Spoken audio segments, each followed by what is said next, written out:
We've come.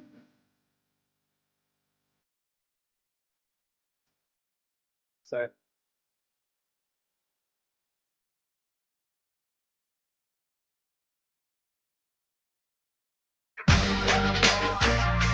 How can we not talk about family when family's all that we got? Everything I went through, you.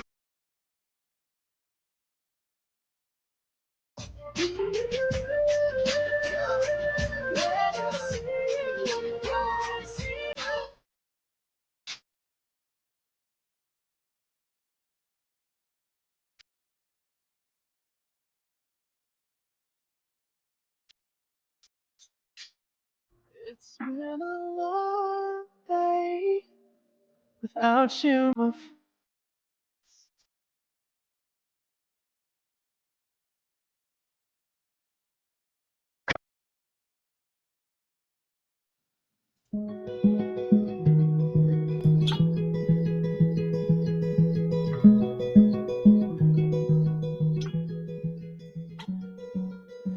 Shot down and he was barely 31.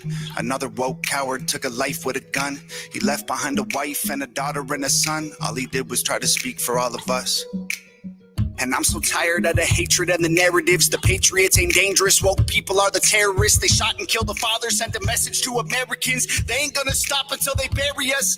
Dear Charlie, I don't know if you can see us now, but if heaven has a window, I sure hope you're looking down. Cause we ain't going quiet, we gon' scream your name loud. And you're gone, but I swear to God that we gon' make you proud. We ain't backing off or giving up, I'll preach what you taught me. They may have killed a soldier, but that man had an army. This is far more deep than some political parties. And you can't kill freedom, so this one is for Charlie. This ain't the America that all our parents love, but good men try to keep making it great. Pray that God will take care of us, the system is failing us. When good men die for the things that they say, and I can't just be quiet. So I gotta be brave, cause this is America. Lately it's scaring us, but one good man can change it all in a day. Killed in cold blood for having a discussion, and liberals are celebrating murder like it's justice. You didn't kill a villain or the evil that it comes with. You killed a father and a husband. And I'm so tired of the left and all the wokery. We can't get along if you just kill us when we don't agree. Sniper rifle fire from a liberal that no one sees. Scared I might be next to die when I'm just buying groceries. Charlie, we'll make sure your children know that defending all our freedom is why you aren't coming home. I hope heaven has a window you can watch your children grow and hear your message echo from below. And we ain't backing off or giving up, I'll preach what you taught me. They may have killed a soldier, but that man had an army. This is far more deep than some political parties. And you can't kill freedom, so this one is for Charlie. This ain't the America that all our parents love, but good men try to keep making it great. Pray that God will take care of us, the system is failing us. When good men die for the things that they say, and I can't just be quiet. So I gotta be brave, cause this is America. Lately it's scaring us, but one good man can change it all in a day. You're listening to Late Night Radio on the SHR Media Network. Caution, there will be mature themes explored and potentially adult language used. If conservatarian words, phrases, certain concepts, or rhetoric offends you, tune out now. I have come here to chew bubblegum and kick ass. And I'm all out of bubblegum. Freedom is never more than one generation away from extinction. We didn't pass it on to our children in the bloodstream. The only way they can inherit the freedom we have known is if we fight for it, protect it, defend it, and then hand it to them with the well-taught lessons of how they in their lifetime must do the same. And if you and I don't do this, then you and I may well spend our sunset years telling our children and our children's children what it once was like in America when men were free.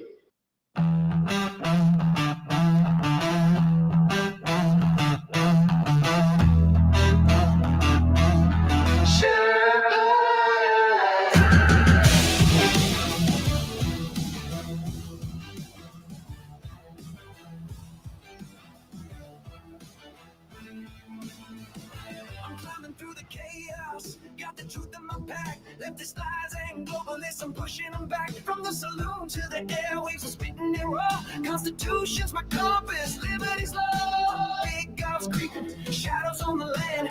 Feds with the schemes trying to bind up my hands. But I'm the Sherpa, guiding through the storm. Red, white, and blue, yeah, freedom's reborn. tales, but I see through the haze. Media maggots, lost in the maze. I'm calling it out, no fear in my soul. This patriot's fire ain't losing control. Conservative Sherpa leading the fight. Torch in the dark, burning bright in the night. Stand for the truth, won't bow to the game. Sherpas, come and remember my name. Sherpas rising.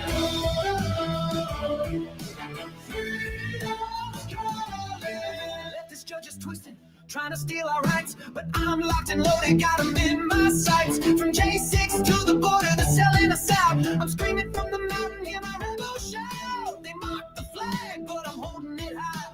Stars and stripes forever under God's open sky. No globalist chains gonna cage this land. I'm the Sherpa with the truth in my hand. They push their agenda, but I'm breaking the mold. Their promises empty, their hearts ice cold. Chicago's bleeding, borders torn apart. I'm fighting for the people with the warrior's heart. Conservative Sherpa leading the fight. Torch in the dark, burning bright in the night. Stand for the truth, won't bow to the game. Sherpas, come and remember my name. Sherpas rising. I've seen the storms, I've walked the line. 41 years, badge on the grind. Now I'm on the air, my voice like a blade, cutting through the lies that the traitors made. Hurricanes rage, but we're standing tall. Sheriffs of the Constitution answering the call. From the saloon to the heart of the fray, we're taking back America, no more delay. Conservative Sherpa leading the fight. Torch in the dark, burning bright in the night. Stand for the truth, won't bow to the game. Sherpas, come and remember my name. Sherpas rising.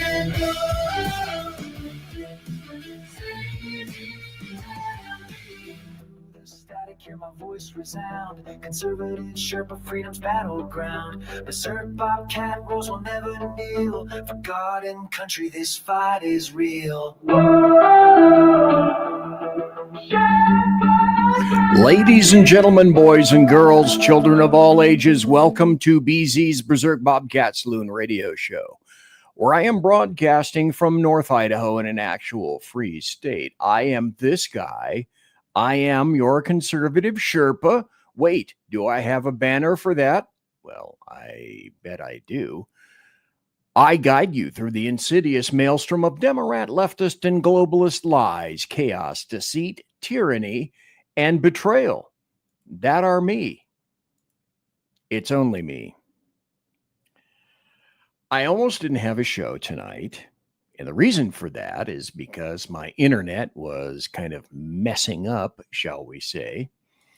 And it's one of those things where you have to quench the fire, put it out, see if you can stoke it again, plug some things in, unplug some things over here.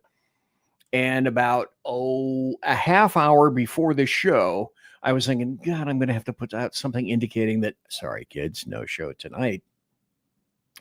And it came back. Things were able to work, which is a wonderful thing. I need to tell you what you're about to hear for the next hour and a half, maybe 2 hours if I have enough material. I think I probably do.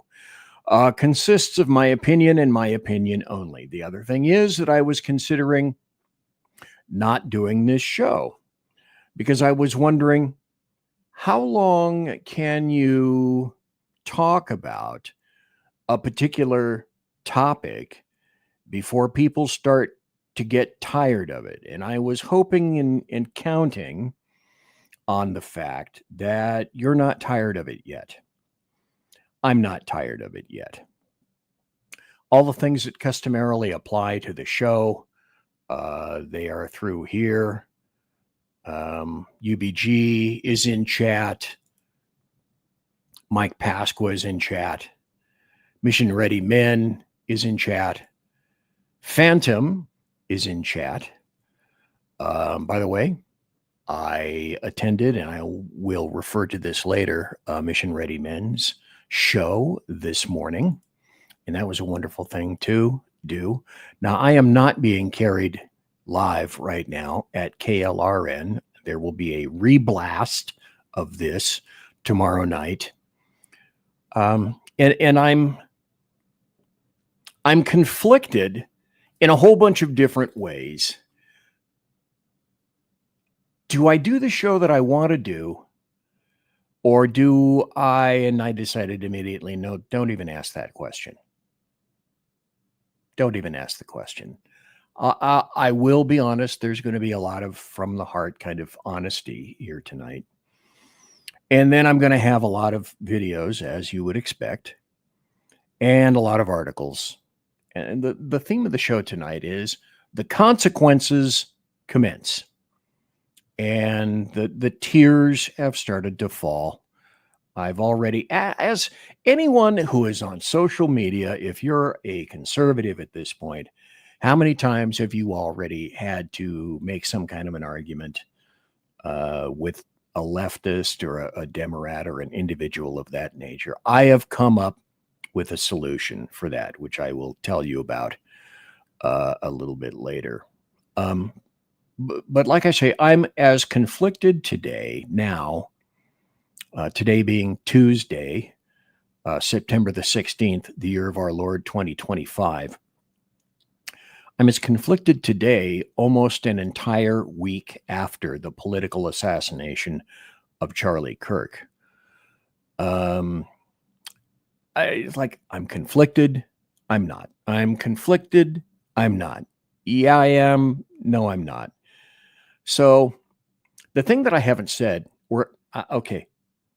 admitted, I perhaps this needs to come out and I need to expunge myself in terms of an admission. Okay, I knew of Charlie Kirk. I had watched his videos now and then.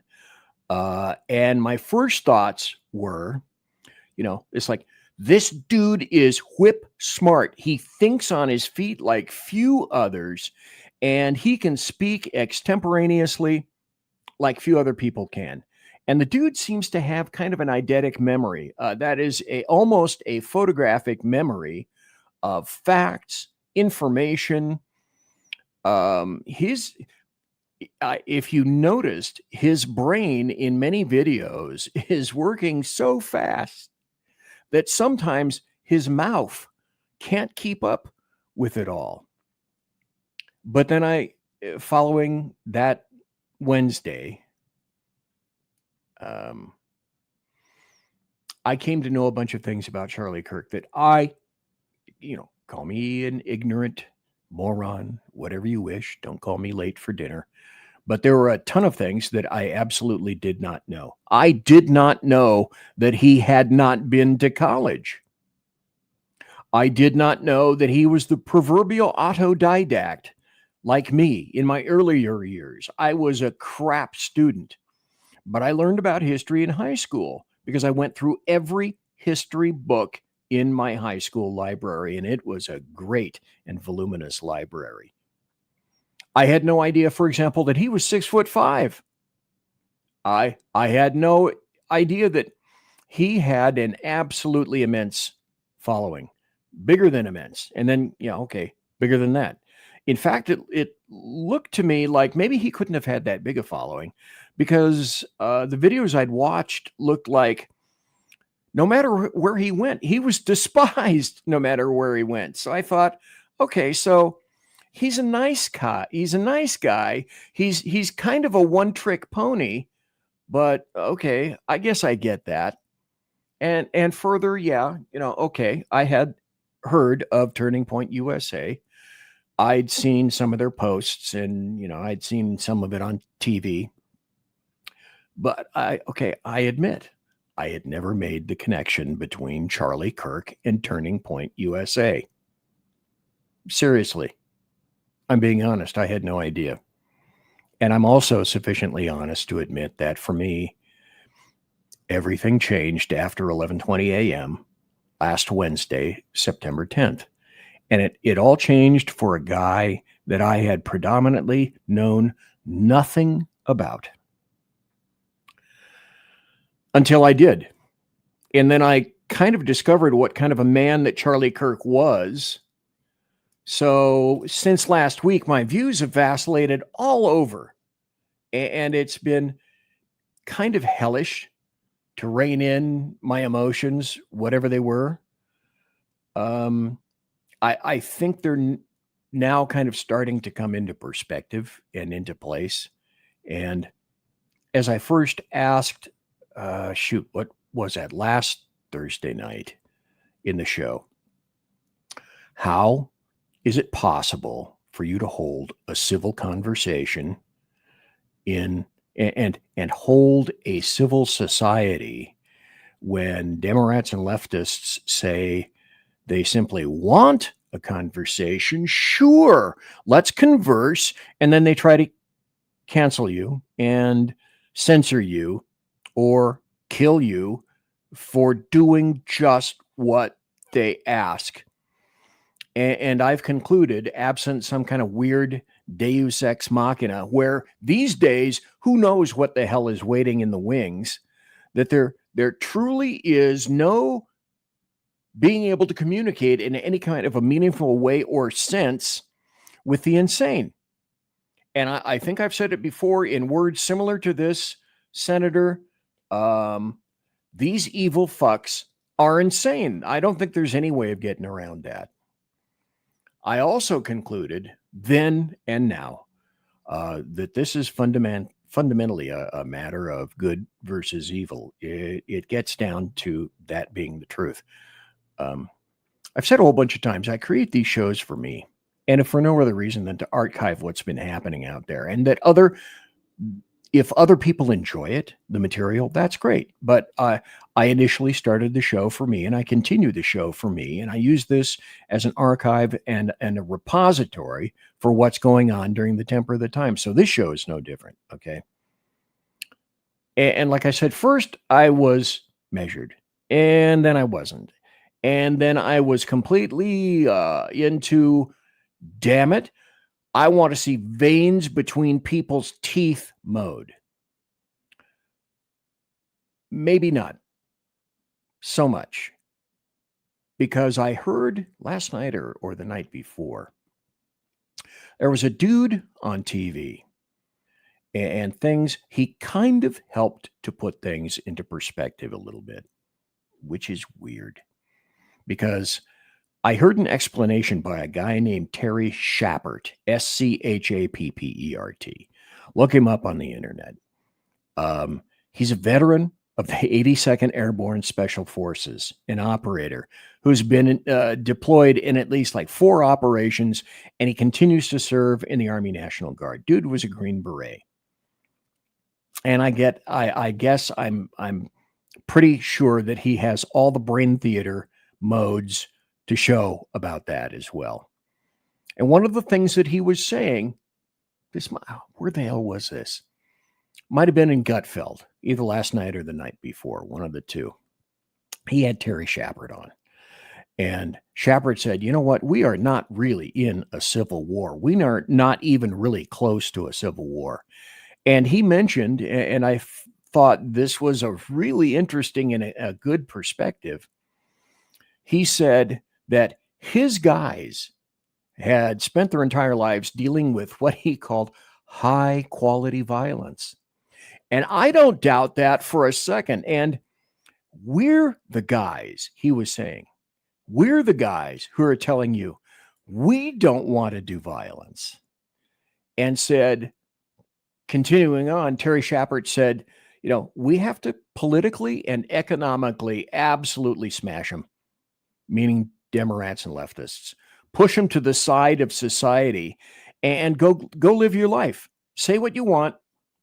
Well, we got to make sure that they have no juice in running our lives at any point, at any time. Well, of course, you would know that I had a little tete-a-tete earlier today or yesterday with a leftist, and I will read you what I said and what that weird-ass thing said.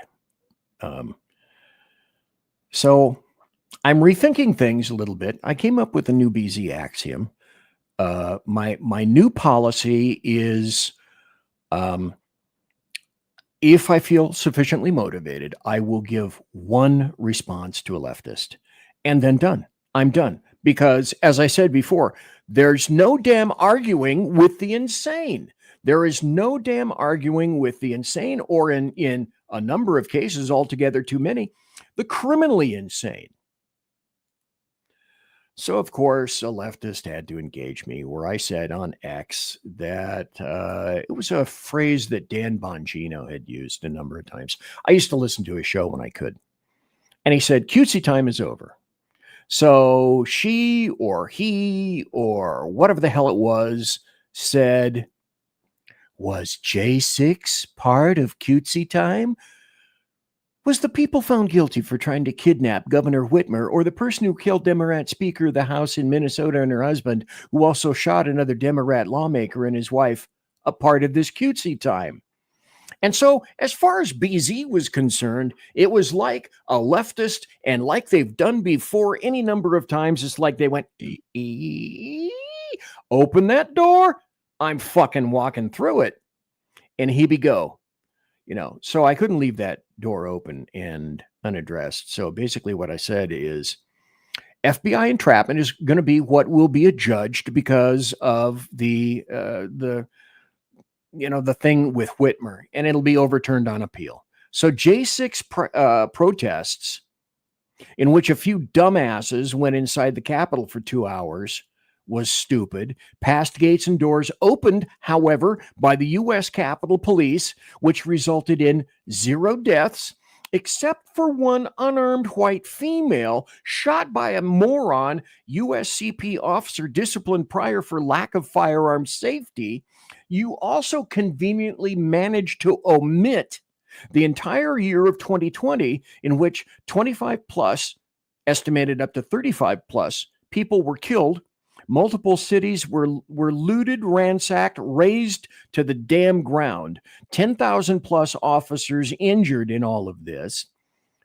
Businesses lost, burned, arson, riots, destruction of government and personal property. Easily over $2 billion worth of damage done over that period of time due to the the fentanyl OD of a black thug by police acting in accordance at that time to the general orders under which they were held.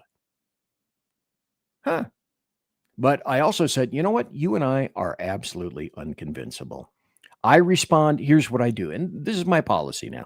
I respond to leftist once, and truly, I feel zero interest in bipartisanship or compromise with Democrats and leftists. And so I said to he, she, it, them, they, this is your once. You are blessed by my even responding. God still loves you. I don't. Oddly enough, here was the response. And I hope you guys are sitting down right now, because this is going to shock you. The reply that I received was it was an ad hominem attack. Not a word, not one word, naturally, to refute what it was that I'd written. Damn me. So, also on, again, I think it was Gutfeld. Besides Terry Shepard, this Army Green Beret dude, there was a comedian on who I'd never heard of this guy before, ever. The guy's name was Dave Landau. And once he said this, I rewound the TiVo thing, and he said, I never thought I'd see a day where I'd have to say murder is bad. What side are you on? And then, like a buzzsaw, he honed in. And he said, this is a sect, a cohort of kids and people who've been poisoned by 6 years on the internet. You look at their age, they went during that time from like 12 to 18. All they've been raised on is online, Reddit, and being told what to do. There's not one original thought. They've killed their reproductive organs. They all have shitty tattoos, ugly haircuts, septum earrings, and they are all carbon copies of themselves. And they all believe the same thing, the exact same thing. It's the death of art and it's the death of culture. And I thought, oh, if I don't tell everybody tonight about what he said, I mean, this dude for a comedian, yeah, that wasn't funny at all. That was spot damn on is what that was. So, like I normally do on Tuesdays, I schedule myself to get up early in the morning, early for me, okay?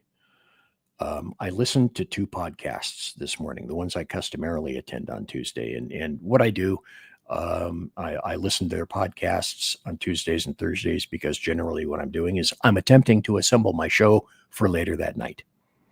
And it was first Rick Robinson from KLRN and then Earl Jackson from Mission Ready Men. They are both reverent men. They are both Christians, and they are first to admit they are infinitely better men than I will ever be. And I have to say, you know, I thought I've called myself a Christian at times, and I wear a cross to kind of try to remind myself of this.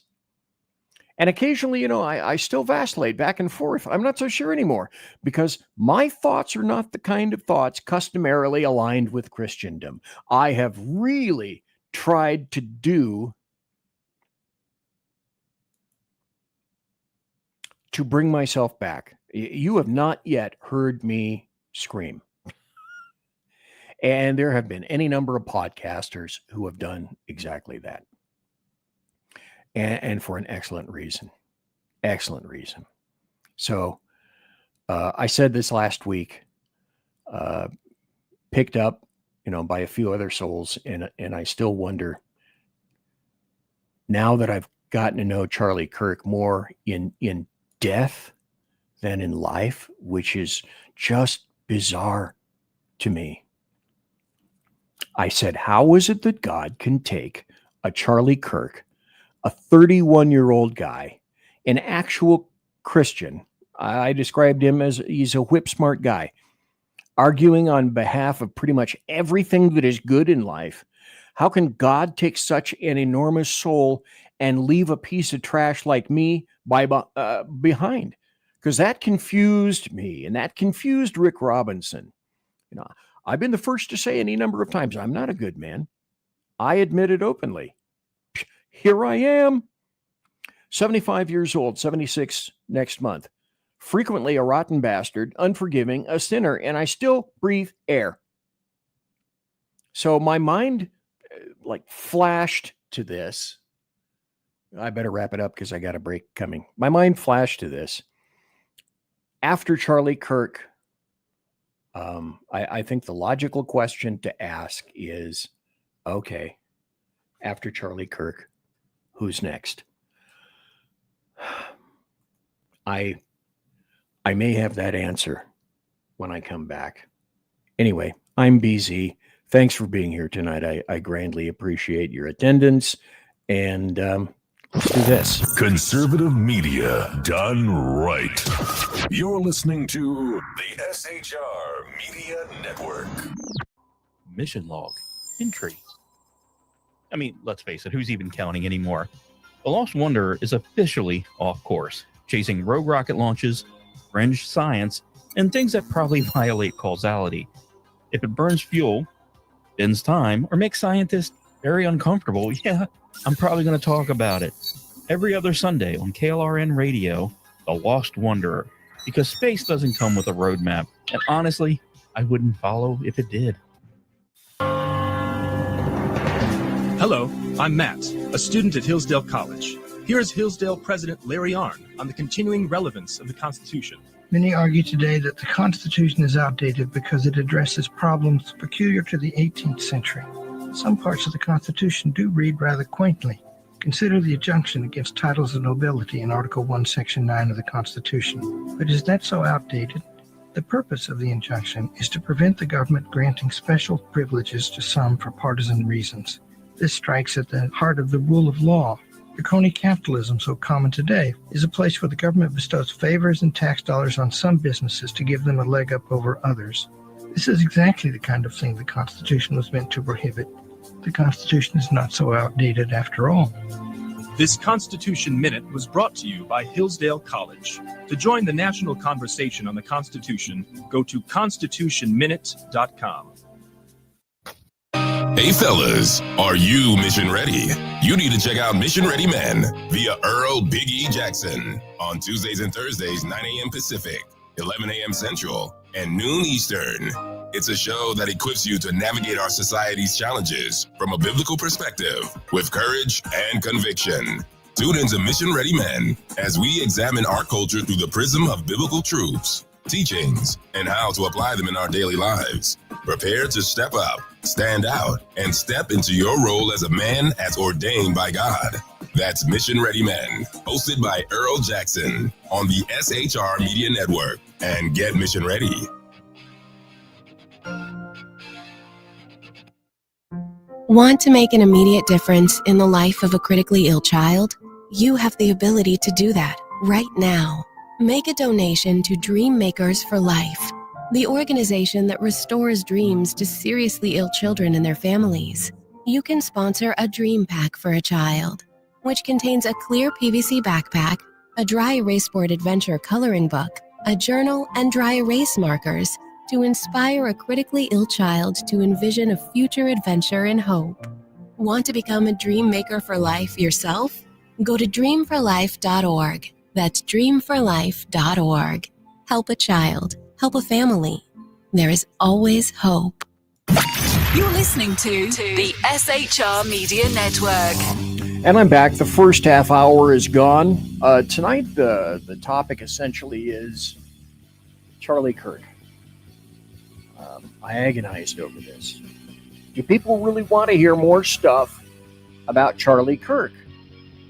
Moreover, do people want to hear anything about me weighing in on Charlie Kirk when I admitted I didn't know the guy? I only got to know him following his passing. But I said, basically, leftists are insane. Now, I want to play something for you, and I'm being really honest. I'm being weirdly honest tonight. I'm going to play a video. It's not that long, maybe a minute and a half, something like that. And it's unusual. And at the conclusion of this, hell, halfway through it, I started to get some serious allergies, which is why when I play it, I'm going to take myself off the screen. This was an astounding tribute that I did not see coming at all. And it's abso-damn-lutely incredible.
I didn't see that coming. I didn't see a haka from the Maore coming. I don't know. That sucker tweaked my soul.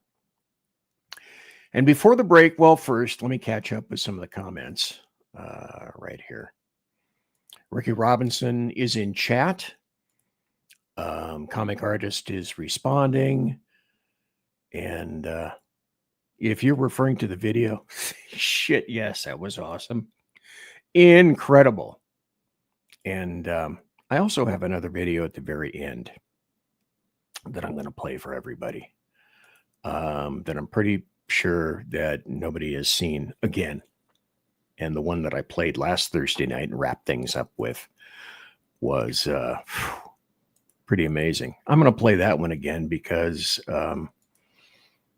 well, who could know about those things? The tributes came in from places I had never anticipated. Before the break, I said, you know what? Who's next on the list? And I thought, God, don't say it. Just don't say it. Because we're at the point in the United States these days where it's like some of the things that we talk about and say become almost self-realizing. And as I said before in the first half hour, I really didn't know who Charlie Kirk was. I only began to understand a little bit about him after his passing. And so the odd thing is, I knew more about Scott Presler than Charlie Kirk.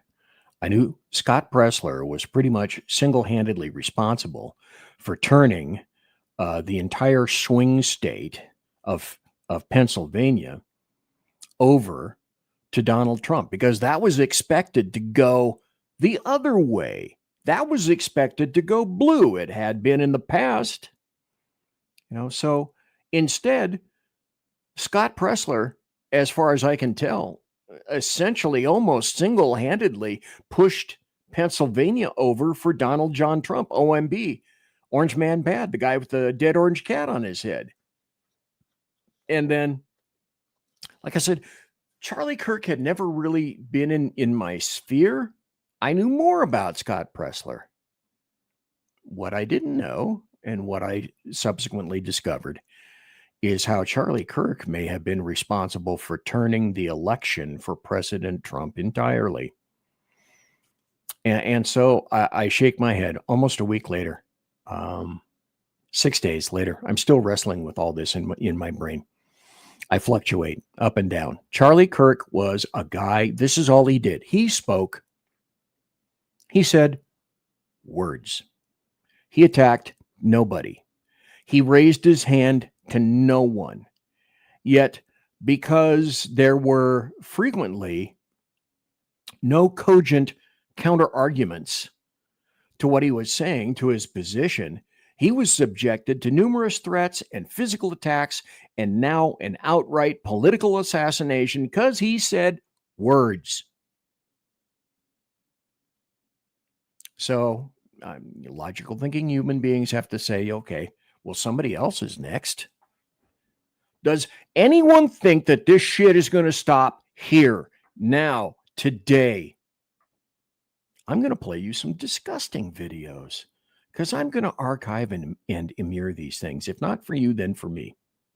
And by the way, if for whatever reason you see a video or you see an article and you want to know, hey, where'd that come from? What's, I don't believe BZ, so let's see the receipts. At the end of this show on my Rumble channel on BZ's Saloon, you can go back there and you can see I list all the receipts. I put up the show links. Anything that you see here tonight, you can find there later on my show links. And so I looked long and hard to try to find a video that I was going to play about a week and a half or 2 weeks ago. And so if you guys happen to come across this, can you ship it to me? Okay. And no, because no better was this displayed than in a video I planned to use on the show, but it's gone. It vanished. I don't know where. So like I say, if you guys find it, ship it to me somehow on social media or whatnot. Best maybe on X. Okay. This was a guy, maybe you'll remember it. This is a guy wearing a billboard on the street, might have been a college campus, don't know, with some kind of a conservative message on it. And a thin chick comes over in the video from the right and begins to argue with him. Okay. She loses the argument. She knows it. She realizes it. So the next thing she does is physically attack him. And then the video ends. So what happened to Charlie Kirk is the exact same damn thing, only with the largest, worst scale possible. Do I think that if she'd had a gun, she would have shot him? It's not entirely impossible. We've seen it before and we'll see it again. It's absolutely true. And that's why I go back to one of my consistent themes is these people are insane. They don't care about you. They don't care about kids. They don't care about families. They don't care about anything. Just violence. Which is why I say they're just like muzzies. Conform, you infidel, or we'll kill you. It's as simple as that. I can't craft it or frame it any more fundamentally than that. That said, however, what I concluded is, you know what? I got no damn problem calling balls and strikes in the good versus evil venue. And I go back to this. I've seen evil in my 41 plus years in law enforcement. I've seen it. I've heard it. I've smelled it. I've booked it. I've arrested it. Evil exists. I've looked it in the face hundreds and hundreds of times. It shot at me 4 times, tried numerous times to kill me. I even killed it once. So I am quite intimately familiar with good versus evil. So I can only conclude these days that lines have to be drawn. We have to draw lines. They absolutely have to be drawn. And I don't believe, you tell me if you think I'm wrong, I don't think we can ever go back. We can never go back. That's one thing of which I'm fairly certain. This nation is never going back to basically its innocence or its ignorance, except on one side of the aisle, so to speak, and some other people that sadly are on the Republican side of the aisle. Because now with technology, you know, you can tune in to evil and watch it work on live TV and the internet. And I submit to you tonight, there is no shoving that fucking Satan back in the bottle ever again. Not going to happen. Not at least while I'm alive.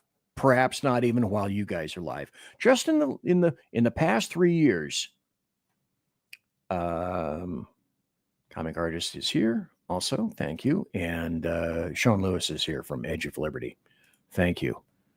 So I made a list of this is a partial list that I could figure stuff out. And no, I didn't go to Chat GPT because mostly I don't know how to work all that stuff like you guys do. So this is some of the stuff that I could find in terms of politically motivated violence. June 2022, I'm going to have to look at it. It's written over here and I'm going to have to read it. June 2022, an armed suspect at Justice Brett Kavanaugh's house. Then July 2022, then New York Representative Lee Zeldin was attacked at a rally. October 2022, Paul Pelosi was attacked by a guy with a hammer in his own house. That's a story in and of itself. February 2022, Louisville, or as they say in Kentucky, Louisville, mayoral candidate Craig Greenberg was shot by Quintez Brown. Because it's important to leftists, I'll delineate this. Brown was black, Greenberg was white. Are you happy now? I mentioned race. Brown received 17 years. July 2024, Trump assassination attempt in Butler, Pennsylvania by a 20-year-old dude named Thomas Crooks. And still a lot of that doesn't pass, really, the smell test with regard to that. September 2024, the second Trump assassination attempt in Florida by a guy named Ryan Ruth, whatever the fuck, I don't care. 59, the guy is currently on trial, and he's a nutball. Luckily, he's not going for the nutball I don't think he's going for the nutball shindig on that. Well, maybe you guys can tell me. Then here's another one. This was extremely conclusive because it occurred again today in reference to this guy. So December 2024, last year, United Healthcare CEO Brian Thompson was shot and killed in New York City by a guy named Luigi Mangione, who was 27. Well, today, it turns out that a black-robed, leftist, anarchist piece of shit judge decided to take the terror and the first-degree murder off the table. I've said this on any number of occasions. How do you get first degree? You get first degree murder with malice aforethought. How do you prove malice aforethought? You prove it with planning, with detail, that sort of thing. The exact same thing that's going to be slapped onto Tyler, whatever the hell, because his name is immaterial. But this judge took it off the table, even though it's clear and obvious to any clear, free-thinking individual that Mangione planned incredibly long and hard, had to make sure that he was in the right spot at the right time to walk up behind the guy and shoot him in the head, who never saw it coming, who never knew it coming. It was coming. Then, if you remember, there was early 2025, the continuous series of protests and arsons and fireworks and all that kind of crap in the anti-Doge and the Tesla protests. Okay. Then March 2025, the firebombing of the New Mexico GOP headquarters. I can't imagine why anybody did that. April 2025, and the leftists and the Democrats are still lying about this. Pennsylvania Governor Josh Shapiro's home was firebombed by a pro-Palestinian leftist. Oh no, BZ, he was a guy on the right. Bull. I'm trying to be so much better. Sometimes I'm failing, sometimes not so much. Then what else did we have in May 2025 this year? Capitol Jewish Museum shooting. That shooting occurred, killing Yaron Lashinsky and Sarah Milgram, both Jews.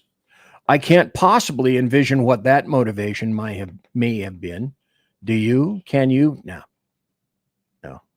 of course not. Let me consider and continue with my notes here of all the violent shit. June 2025, Minnesota Speaker Emerita Hortman and her husband Mark Hortman were shot in their home by Vance Bolter, whatever, a Democrat. Oh, no, BZ. No, he was a Trumper. Again, bull. June 2025, Minnesota State Senator John Hoffman and his wife Yvette were shot in their house by Bolter, a Democrat. June 2025, attempted kidnapping of Memphis Mayor Paul Young by Trenton Abston, 25. And because color is so important to you, leftists, he was black.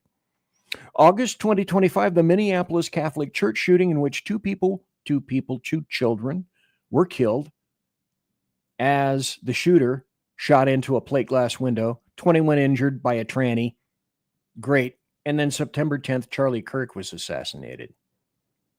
So I come from a long history of leftists and leftist violence. See, in my time, in 1970s copdom, leftists were the political purveyors of all that crap. Like, remember these lovely groups? How about SDS, Students for a Democratic Society, SLA, the Symbionese Liberation Army, the BLA, Black Liberation Army, the Weather Underground, the Black Panthers. They were all predominantly in the Bay Area while I was in Sacramento. I can remember SAC PD going, and I was on the outskirts waiting to see if we needed to come in, to who was arresting a Black Panther in downtown Sacramento because the guy was found on a roof. Roof.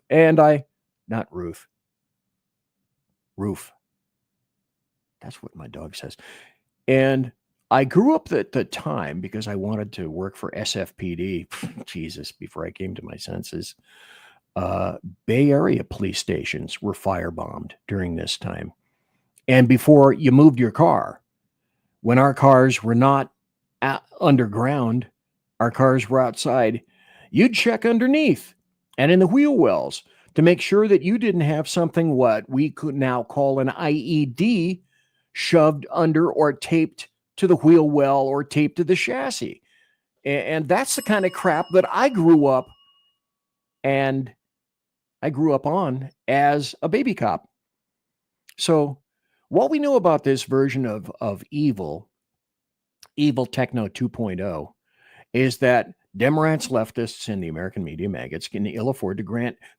They are not going to grant or exceed a molecule, one molecule of responsibility. They can grant no win, no compromise, even as with regards to the assassination, the political assassination of Charlie Kirk, a civilian, a citizen, a man of faith. See, because if they were to budge an inch, a half inch on that just one thin mint, they realize that the entire narrative would be subject to cracking, just the slightest crack. And they will never allow that to occur. So they have to fight everything all the time. Sounds like an Eagles song, but it's true. This was political terrorism, with the intent being to lay two bodies in the ground, President Trump and Charlie Kirk. So what's the definition, the legal definition of terrorism that the judge decided to take off the table? Because what Mangione did was the fucking definition of terrorism. The unlawful use of violence and intimidation, especially against civilians in the pursuit of political aims. It can't get more clear and obvious than that. And yet a leftist judge took that off the table because he could. So, you have to ask yourself logically, I'm sure, aren't you, that there's more of this crap just waiting in the wings. And that's not even taking into account the rest of the domestic threats that we've been looking at for some time and that we're facing right now currently and will be facing in the future, like from illegal invaders to Muslims to the takeovers of cities. And one of the major purposes of the assassination of Charlie Kirk, because I think this kid said in some of the emails and whatnot that, yeah, he was saying bad things and he couldn't be allowed to speak any longer. So I took him out. But the purpose of assassinating Charlie Kirk was to chill the pushback, to kill free speech, to limit its reach, to keep conservatives from having the courage to continue to speak out uncensored by leftists in opposition to leftist doctrine and propaganda, and to push people indoors. Okay. Well, no, Ben Shapiro said he's going to go out and he's going to take the mantle and he will continue to do shit outdoors. Okay, that's Ben Shapiro. Guess what? That's also occurring. I've heard two significant podcasters and conservatives on podcasts and shows specifically say they won't be doing live shows anymore. Hey, mission accomplished. One of them is Dana Lash. I can't remember the name of the other one right now, but I saw it yesterday. The other thing that I want to mention before I get into the videos and some of the indicators that leftists are insane, because, who would need proof of that? The time to draw lines is here. And the time to draw lines is everywhere. Everywhere. And most deaf in churches. Those people behind the pulpit in their sermons. So if your church leader, whoever he is, isn't willing to call balls and strikes in the fight of good versus evil, then it's time to depopulate your church. This isn't the time for cowards and simps and wimps. It's the time to draw lines. It isn't the time for cowardice at all. You need to get the congregants in that church, and you all know who they are and where they are and to which churches they apply. You need to get those congregants to get out. Leave. find a new place. Leave that one to go ahead and rot of its own accord from within, because the disease is inside and it's behind that pulpit. Okay. I'm going to get to some, I swear I'm going to get to some articles and videos, because, the consequences are in fact commencing, and it's kind of like a woohoo kind of thing. I recently wrote, and I'm going to mention it again here, especially with regard to me, is the prime directive for most people, particularly us old asshores, is that we just want to be left alone. Okay. We want it simpler. We want it quieter. You go do your stupid shit over there. Okay. Way over there. Yeah. Over that hill, over that rise. Yeah. Further, until I can't see your stupid ass anymore. But now, after you've tried to not just badmouth us, label us, lock us up, but kill us, kill our kids, kill our grandkids, be advised, you just may be able to entice us to play those reindeer games. Maybe. I don't know yet. I'll go with Shepard for right now. But if we decide to play, and it comes to that point, I should care to remind people that we're old. That means we're cranky. That means we're in pain.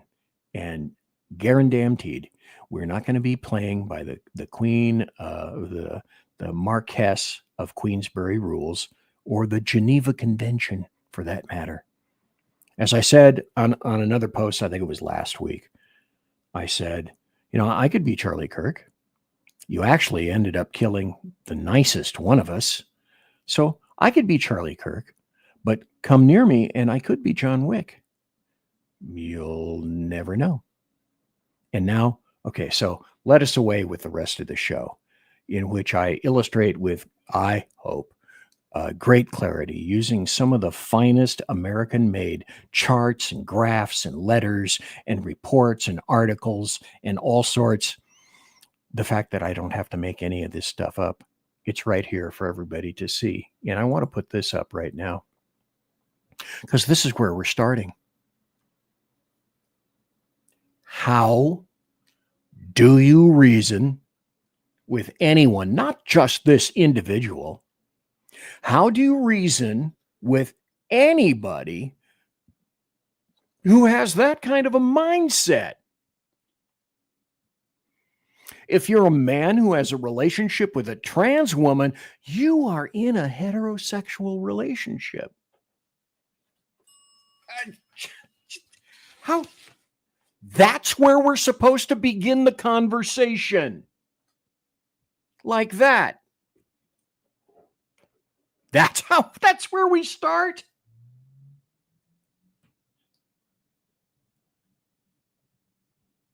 You can't argue with an idiot or the insane. Conservative media done right. You're listening to the SHR Media Network. In a world where leftists are running out of metal for the safety pins of their soothing red diapers, one man stands alone, attempting to fundamentally change America, one leftist diaper at a time. BZ, your conservative Sherpa, is guiding you through the maelstrom of Democrat leftists and globalist lies, chaos, deceit, and betrayal. Listen to BZ Saloon on select and exclusive Tuesday and Thursday nights at 8 p.m. Pacific, 10 p.m. Central, and 11 p.m. Eastern on the SHR Media YouTube channel, Twitch, KLRN, Rumble, and X at BZ Saloon. It's one great late-night conservatarian talk radio show. Be there. Aloha. Hello, friends. You have a moment so that we may discuss our Lord and Savior Minarchy? No, seriously, I'm just kidding. Hi, my name is Rick Robinson. I am the general manager of KLRNradio.com. We are probably the largest independent podcast network that you've never heard of. We have a little bit of everything, and by that, what I mean to tell you is we have news, pop culture, special events, conspiratainment, true crime, mental health shows, drama productions, and pretty much everything in between. So if you're looking for a new podcast home to grab a little bit of everything that you love all in one place, come check us out. You can find us on X under @KLRN Radio. You can find us on our Rumble and our YouTube channels under the same names. You can also find us at klrnradio.com and pretty much every podcast catcher known to man. So again, feel free to come check us out anytime you like at KLRN Radio. It's Sean from the Edge of Liberty. Just like the Bidens, I too am moving. Only in my case, it's days and times. That's right, you can now find the Edge of Liberty Monday at 8 p.m. Pacific, 11 Eastern, and Wednesday at 8 p.m. Pacific on 11 Eastern on the SHR Media Network. Join me as we talk politics, news, alcohol, fun, not so much fun, clowns, small kittens, large kittens, dogs, amoebas, and anything else that just pops into my mind while I'm on the air. That is Monday and Wednesday, 8 p.m. Pacific, 11 on the East Coast, on YouTube, X, KLRN Radio, Facebook, Twitch, and anywhere else a good podcast is found. Please check out our website, shrmedia.com. I will see you live on the air. Attention, all patriotic women of faith. Yep, I'm talking to you, sis. Are you looking for high quality, super soft apparel that reflects your love for country and your devotion to God? Look no further than Carry Girl Gear. Picture this, you rocking a tee so soft it's like being hugged by a cloud, all while showing off your love for God and country. Sounds dreamy, right? Well, welcome to reality, babes, because that's what we're all about here at Carry Girl Gear. We specialize in super soft tees, tanks, and more, designed specifically for the strong, patriotic woman who proudly wants to carry their message of faith and freedom. When you shop with us, you're not just getting a t-shirt. You're joining a community of like-minded women who are proud to wear their beliefs straight on their tees. So whether you're sipping sweet tea on the porch or leading the charge for faith and freedom, do it in a Carry Girl tee. Because life's too short for stiff, boring tees. CarryGirl.com, where faith and freedom meets fashion. Independence. With that declaration, America was born. Inspired by a belief in the God-given rights of every human being, and in the good that comes from exercising these rights well. The founders of our great nation chose independence. As do we. Hillsdale College accepts no government funding because independence makes possible the good to which we aspire. You're listening to the SHR Media Network. And I'm back. It's the beginning of hour 2. Speaking of hour 2, it's 9:04 p.m. on the far left coast. I'm not on the far left coast anymore. I'm in Idaho. As I first said when I first got here, I'm living in Idaho. I'm living in Nofe, N-O-F-E, Idaho. And that's where I be. And shit. So thanks to everybody for being here tonight and for watching, and also for watching later in podcast. KLRN has a whole bunch of stuff that it's playing right now, but with luck and another wooden nickel, KLRN will deign to be able to give me a reheat, so to speak, tomorrow night. So always make sure that you watch KLRN. As a matter of fact, watch KLRN. And all the good SHR media shows that you are notorious for following. Before we hit on the break, I mentioned this. How do you reason with somebody like that? And the answer is, well, you damn well can't. How do you reason with somebody like this? There's a podcaster out there named Destiny, whose real name apparently is Stephen Benil. And he's calling for conservatives to be killed.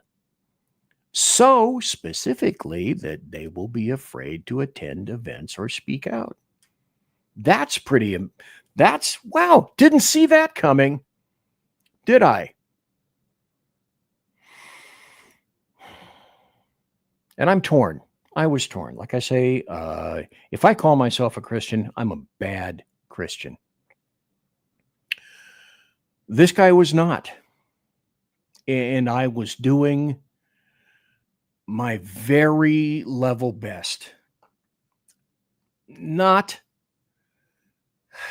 to make a comparison, but I thought, okay, well, it's my show. I get to do it if I want to. You know, and then you have to think of all about everything that happened to this girl I'm sorry, in Charlottesville. That was complete. All the air and the oxygen was completely pulled out. And yet that's where she is. And I tried not to go here, but I can't help but wonder, do we put Charlie Kirk in this category, or am I just a nut job? Well, I hope I'm not. I hope I'm not a nut job. And there are consequences that are coming.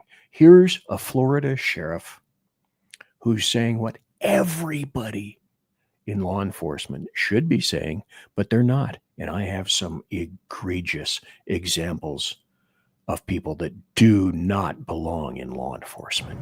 I'm very thankful for my family members as you look around, because peacefully gathering and safety and security is number one. I sit back and think about yesterday's events, and it sickens me. It sickens me. This is not about what party you are for. This is not about being a Republican, a Democrat. This is about being a human being. This is about a life, human life, and how much evil there is in the world that we combat every single day. There's no place and no room for that violence, not in politics, not in anywhere. I sit here with a heavy heart. I look around and I say, you know what? I'm so blessed to be with so many amazing people that get together, especially, today being 9/11, and I'm from New York, and losing so many of my friends. And that's what a real law enforcement officer should be saying. But did we have that all along the line? No, we didn't. I'll get to that in just a moment. And this is, well, I'll just let him speak for himself. Charlie Kirk was killed because he spoke. Over the past 24 hours, I've seen some in the media, some of the very same people who intentionally stoked murderous hatred against people like Charlie Kirk, and Charlie Kirk specifically, now saying that we need to turn down the temperature and start having conversations. Well, Charlie tried to have conversations with you on the left, and you killed him for it. You're killing us in our churches. You tried to kill our president. You killed one of our greatest advocates in Charlie Kirk. You have been openly cheering for and celebrating and encouraging and committing political violence for years. Antifa, BLM, well-funded, highly orchestrated, widespread movements based in and fueled by violence. You made a hero out of Luigi Mangione. And you celebrate Charlie's death even now. It's too late to turn the temperature down. Okay, stop right there. Jeremy Hansen asks in chat, am I the only guy that keeps going through emotional mood swings since Charlie Kirk was assassinated? That was my entire first half hour. No, you are not. I didn't see this coming. I didn't know Charlie Kirk. I only knew him after death. I hope I'm a better man for it.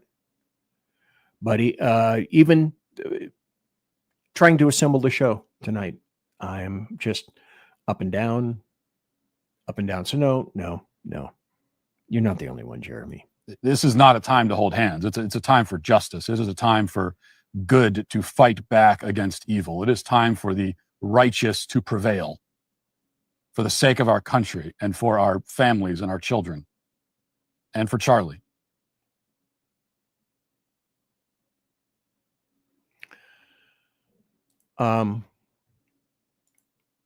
We know why. We know most of the reasons why. You're going to have to turn, some people have decided not to play this. I'm going to play the whole damn thing. It's about 4 minutes because you need to hear it. But this is the only one that I could find that had any halfway decent volume. And on your end, I'm just going to pre-warn you, I've got the volume up as far as I can push it over here. I'm going to look over here. Yes, I have the volume up as far as I can push it. You need to hear this. Greg Gutfeld, Jessica Tarloff. What the hell? Yes, we don't need it. What is interesting here is why is only this happening on the left and not the right? That's all we need to know. What about There's absolutely no cognitive. What about Melissa Hortman that we just okay, you want to talk about Melissa Hortman? Did you know her name before it happened? None of us did. None of us were spending every single day talking about Mrs. Hortman. I never heard of her until after she died. She doesn't matter? Don't play that Jesus. bullshit with me. You know what I'm saying is there was no demonization, amplification about that woman before she died. It was a specific crime against her by somebody who knew her. The same. Now you could bring up Josh Shapiro, but then you will not bring up, for example, that was a pro-Palestine person. So don't use your. What about this? The fact of the matter is the both sides argument not only doesn't fly. We don't care. Thank you. We don't care about your both sides argument. That shit is dead.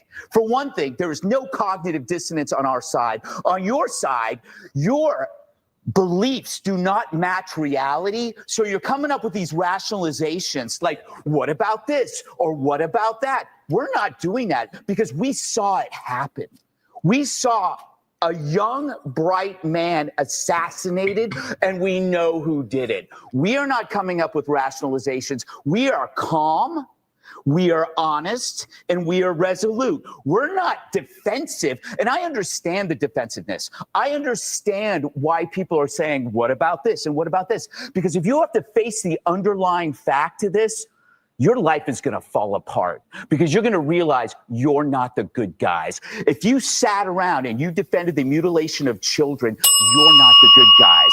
If you sat 600, 700 cases of harassment against Republicans and you said, but what about this? What about this? And then you see this murder after calling somebody a fascist, you realize maybe I'm not the good guy. That is a hell of a realization to deal with. So Therefore, you have to grasp at rationalizations.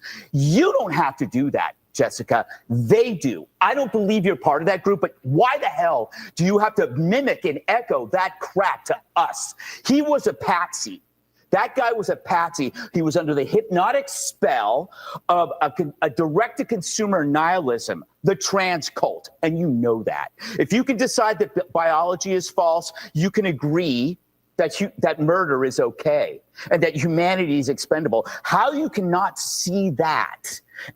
See, if you buy off on part of it, you're going to buy off on the rest of it. And that's the absolute corruptive nature of Democrats and leftists. Alone and see that for what the evil it is without having to attach all of these other things is beyond me. I just want to be clear. I want to let people speak. I in no way intended at all to minimize what happened to Charlie. Okay, today my jurisdiction ends here because I cannot stand the sight of her. I cannot stand to hear her voice. But I wanted to make sure that you saw and heard what it was that Greg Gutfeld said. And Greg could get away with it because he's one of the biggest moneymakers on Fox News right now. He's kicking the ass of all the late night hosts at this point, one of whom is already gone. The other two, I believe, will not be here, I posit, by the way of 2026. Here's something interesting also. Leftists still rule a roost in terms of, hey, remember Charlie Kirk Murders .com or .org? Well, they took that down. Then there was another one, the Charlie Kirk Data Foundation. Here it is. Guess what isn't here anymore? That's right. This site can't be reached. Check to see if there's a typo in charliekirkdata.org. Funny thing is, no, there is no typo. That's how shit works these days. Here's the other thing that I can remember distinctly. Just a few days ago, arguing with another leftist, And he said, I alleged this. And I think I used Breitbart initially. And he said, ha ha, Breitbart, what a laughing crap. You're nothing but, where's your terrible, terrible. Charlie Kirk's alleged assassin, Tyler Robinson, lived with a transgender partner. So how many of us said at the point, I'll take trannies for 500, wink, stick up your hands? I kind of saw that coming, but I wasn't sure. Let's go back to the chat. They killed 2 kids in a school. Yes, absolutely so. And yes, Gutfield was, in fact, the takedown was glorious. The palate cleanse we all need. Oh, hell yeah. Then there was the old man. Sean brings an interesting point up. I don't have the time to bring up the article right now, but you guys can look at it. And if I remember at the conclusion of the show, I'll put that article up because I'll go back and look at the link in the show and I'll put it up on Rumble.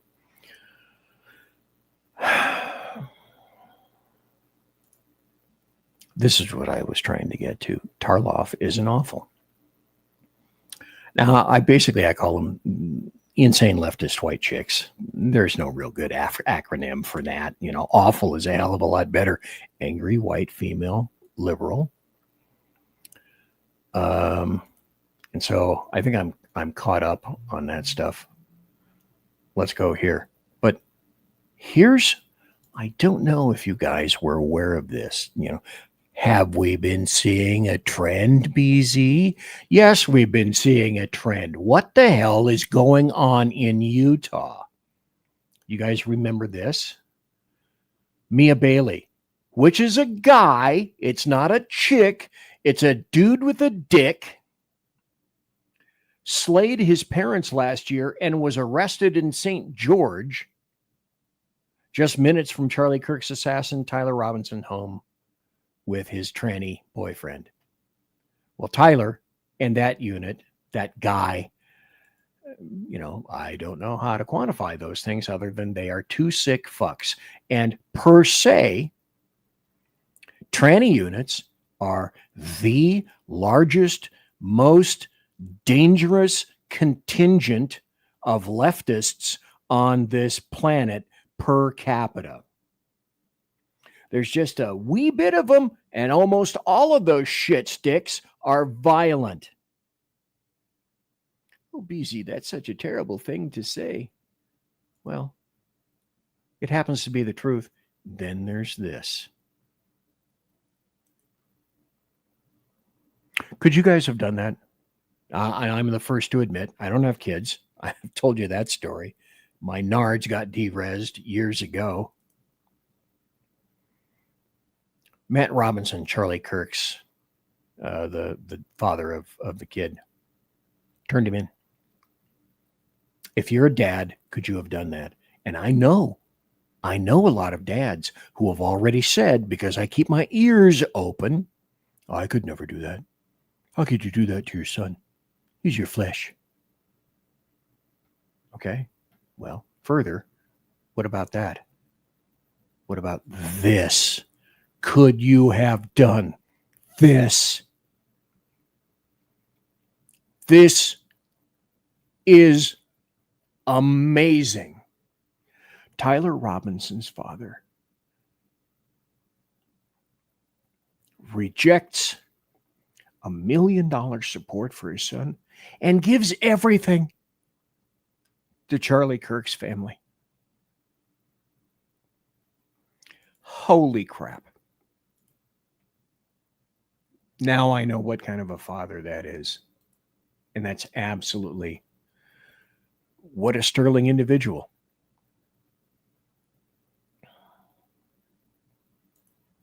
Whiskey Dale is in chat. Thank you very much for being here. And Mission Ready Men, yeah. If you have a good father, that's what happens. And that's Jersey Joe. That's the question right there. How could a son have done that to his family?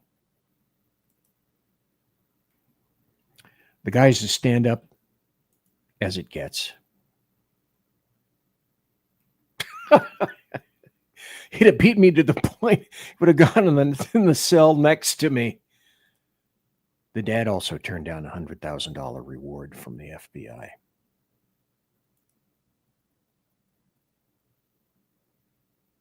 Absolutely astounding. You want to see astounding? You want to hear astounding? You want to see and smell what astounding sounds like? Listen. We have seen an alleged murder with such specific text messages about the alleged murder weapon, where it was hidden, how it was placed, what was on it, but also it was very touching in a way that I think many of us didn't expect. A very intimate portrait into this relationship between the suspect. Okay, let me stop right here. Inside baseball. I had to watch this video 4 times before I was sufficiently desensitized that I wouldn't go 210 over 190. This is the 5th time now that I've watched this video so that I can keep just sort of a sinister Mayan, M-I-E-N, or mean, and let it drop at that point. Continue. Roommate and the suspect himself, with him repeatedly calling his roommate who is transitioning, calling him my love, and I want to protect you, my love. So it was this duality of someone who the attorney said not only jeopardized the life of Charlie Kirk and the crowd, but was doing it in front of children, which is one of the aggravating circumstances of this case. But see, that's not what this guy believes. This guy believes that the real victim here is the shooter. He's the victim. How? This is where we are in 2025 with regard to the American media maggots. I want to make sure that I get this attribution correct. I think I do. If I'm wrong, somebody will let me know in chat. But I'm pretty sure that it was Earl Big E Jackson who said any number of times on Mission Ready Men, you can't hate the media enough. Bingo. I mean, even that deserves this. You can't hate the American media maggots enough, because that's who they are. Let us continue. Oh, wait. How can I not have included this guy? What a wonderful human being. None of these MAGA influencers who claim to be so concerned about political violence actually care, because not one of them spoke about Melissa Hortman and her husband. Neither did you, Harry. You didn't post about it. Thank Not you. a single time on the day it happened, nor the 2 weeks after. You were dead silent about this for almost a month. So what the fuck are you talking about? You had no problem in your video talking about how Benny Johnson didn't talk about it. Even though he did, you accused Nick Sorter of not talking about it. You accused me of not talking about it. You went after Dave Rubin, Ben Shapiro, when the whole time you didn't talk about it. You didn't even fucking mention it. In fact, the only time you did bring up anything to do with Melissa Hortman was on June 27th and June 28th, where you didn't post about her murder. No, you made posts congratulating Joe Biden for going to her funeral. Like, think about that, Harry. The first time you ever posted about Melissa Hortman was not only 2 weeks after she was murdered, but you didn't even talk about her or her husband. You just talked about how amazing it was that Biden was at her funeral. Brother, you have to realize that if you're going to accuse people of doing something, make sure you didn't do it yourself first. Thank you. Again, American media maggots, Democrats, leftists, etc. I'm still kind of sort of getting to the good part. The unbelievable part. So leftists, in their infinite wisdom, because this is all they do, all Democrats and leftists know how to do is annihilate. Said it before, we'll continue to say, Democrats and leftists destroy everything they touch. A good Nazi is a dead Nazi. And you can all say along with me, yeah, of course, disgusting and vile, because that's their nature. Here's Charlie Kirk's nature. It's way up at the top. And for those of you who are just listening in podcast and you're not watching, I'll read it for you. This is from Charlie Kirk, November 27th, 2016. Prescience, anyone. You can tell a lot about a person by how they react when someone dies. Huh, Charlie Kirk? And then there's this. Okay. I had to read this story. It took, I'll admit, I got 3 more minutes before the bottom of the hour break. I may be going into overtime. Some of you may be here for it. Some of you may not. I'm going to be here for it, for me. This show took me all late last night and all of today to put together. If for no other reason than I had to vent, I had to read these things, and I'm sure when you do a presentation, you professionally or to other people, sometimes you have to read things so many times. You know, it's called cold reading. Radio has cold reading, and ideally, you shouldn't be doing cold reading. Well, I couldn't afford to cold read this stuff. I had to read all of these things that I set up in this order chronologically to make sure that I didn't go off the deep end. This is kind of unusual for me because sometimes I cold read things, not as much as I shouldn't cold read things. I do some, but I had to read everything that was in here. I had to read every article that was in here. I had to go through the videos, and the next story that I'm going to put up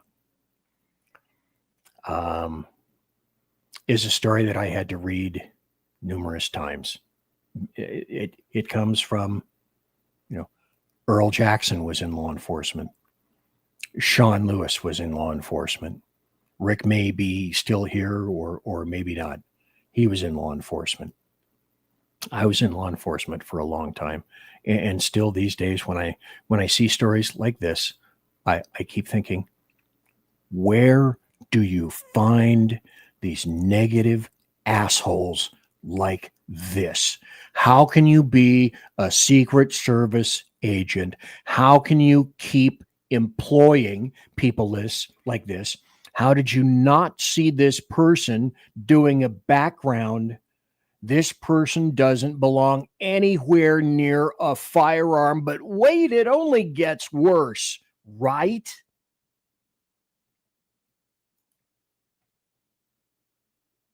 Because then there's this story. Is this law enforcement? Well, yes. As a matter of fact, GOP erupts on Democrat running for attorney general in a red state over profanity-laced Charlie Kirk post. Okay.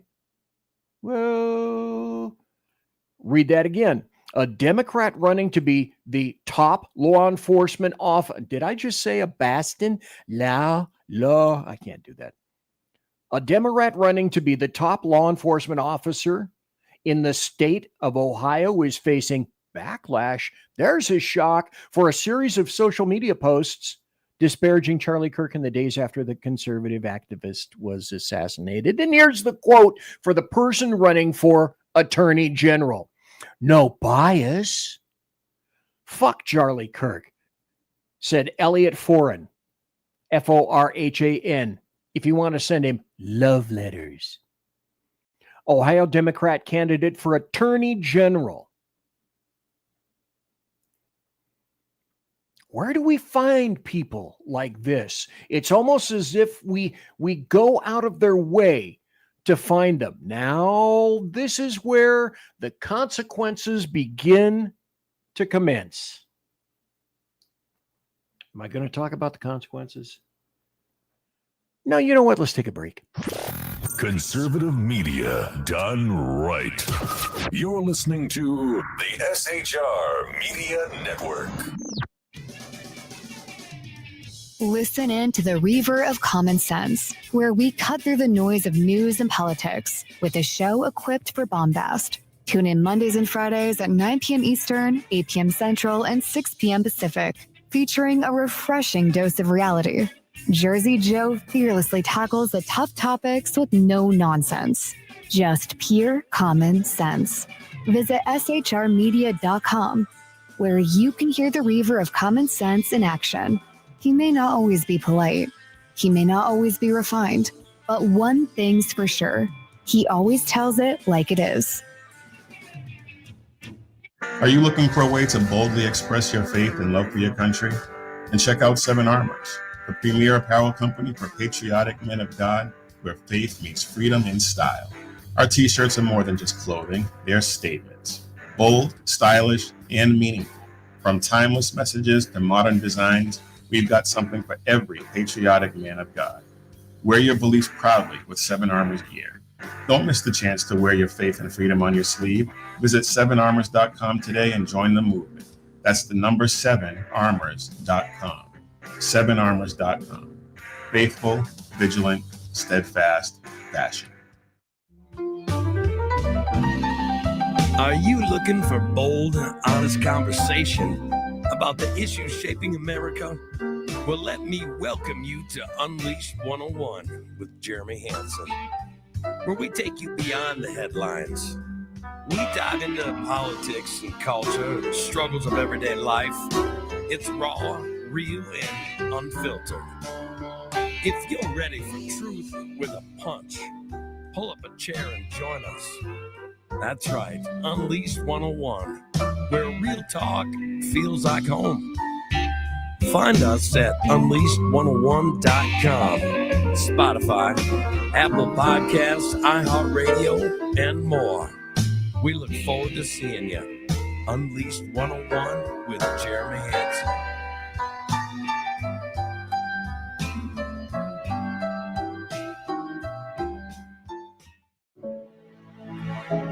Freedom.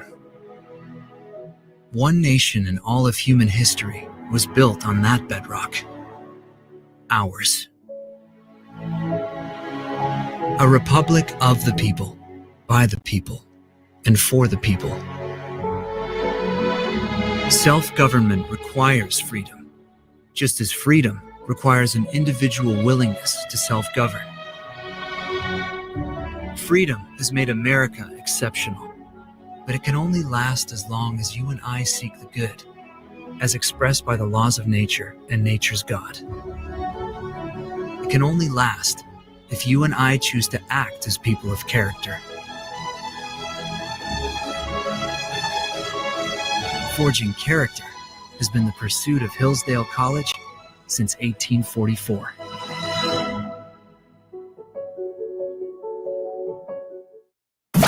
You're listening to the SHR Media Network.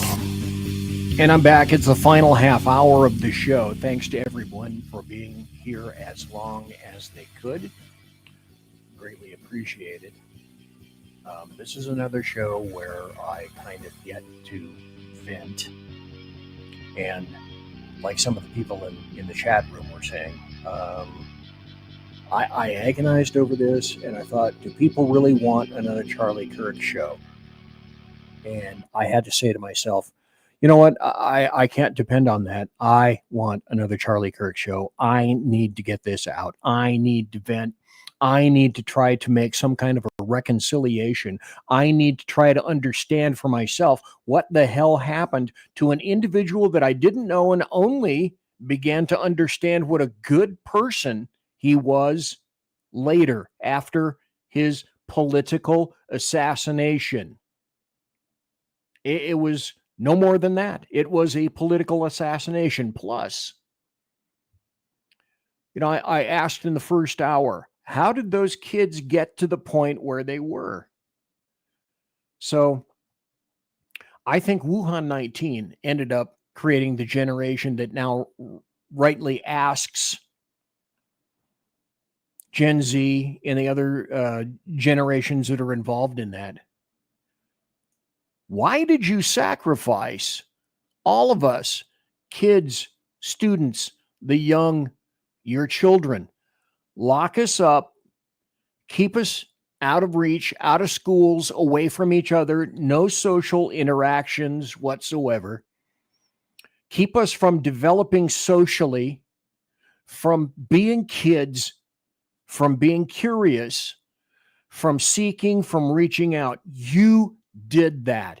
You affirmatively decided to sacrifice us, who were the very least at risk, for the elderly, who are obviously most at risk.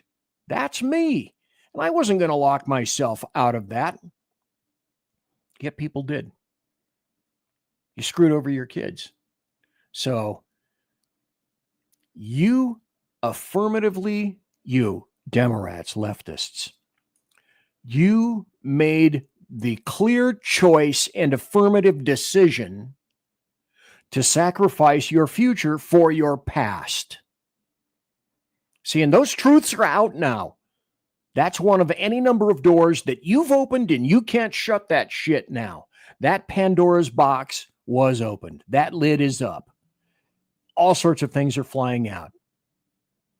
And then you assassinate in front of the kids, in front of us, the generation, the mind that was at least attempting to lead us out of all of this insanity, this Democrat and leftist insanity, this darkness.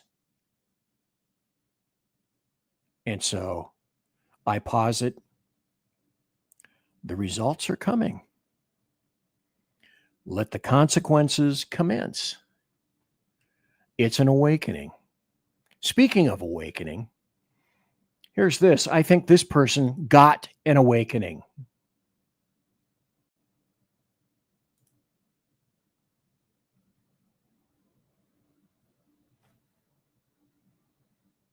Apparently, this has no sound, which is okay. Because this guy got thumped with immediate consequences by attempting to vandalize a Charlie Kirk memorial. BZ, you shouldn't be saying this. You shouldn't be saying this. More of that. Consequences. That is the one thing that this country does not have and needs to have almost immediately. If people are like dogs. If you don't make them understand why there are consequences and punishment for doing what they just did, 5 seconds later, they're going to forget and they won't care. Consequences must be immediately. Consequences and punishment delayed are consequences and punishment denied. One of the major reasons that our society is crashing. Here's another reason. A poll. Now, let me go back. This was April 8th of this year. Assassination culture. Poll shows about half of liberals believe killing Trump or Musk. Well, hell, that's justified, isn't it? Well, it doesn't stop there. Liberals more likely to say political violence sometimes justified. That was just yesterday. A poll that came out September 15th. Today is September 16th. Except on the East Coast where it's tomorrow. Americans largely agree political violence is never justified, but a new poll shows liberals are more likely than conservatives to say violence can be warranted in order to achieve political goals. Now, what did I say earlier in the show that the definition of terrorism was? Go back and listen to that part. You might learn something. Also, let's put this up. This was addressed by Charlie Kirk himself. Back on April 7th. And this is Charlie Kirk writing. Assassination culture is spreading on the left. 48% of liberals say it would be at least somewhat justified to murder Elon Musk. 55% said the same about Donald Trump. In California, always spelled with a K, activists are naming ballot measures after Luigi Mangione. You know, the guy that the leftist judge said, we can't try him for terrorism. And we can't try him for first-degree murder. But as we're discovering, wait, there's more. FBI investigating social media accounts to appear to indicate that there are certain personnel that knew what was going to happen. And apparently that was on some kind of a machine or social entity called Discord, who I've never been to before and obviously never will. But apparently some people did in fact know that this was an oddoid of the first degree. Were they holding hands? Yeah, they were. So, yeah, they drove off in his car, the Dodge Challenger. The time you saw them or this week? It was about the time I saw them. So Okay, notice that the journalista is kind of sort of doing her level best to make sure that the information like this kind of doesn't get out. She's going to try to craft things differently. I would say about 2 weeks ago. And so they look like they were a couple? Yeah. Yeah. And he was dressed all in black? Yeah, definitely. And you thought he was weird? Yeah, I definitely, yeah. What was weird about him? Just the way he walked and just the way I've seen him. I've never seen really anybody dressed all in black with a mask on, and I thought that was just quite weird. For those who've never seen the roommate, describe that person for us. He did have freckles on his face. For the haircut, it was a weird haircut. It was kind of a mushroom shaped one. Okay, let's stop right there because I don't have the time to go into the rest of this. But what we learn is that his roommate was a tranny. And he wanted to transition. And his roommate was. It just gets better. Bonus, his roommate was a furry. Okay, let me see if I can catch up to some of my comments.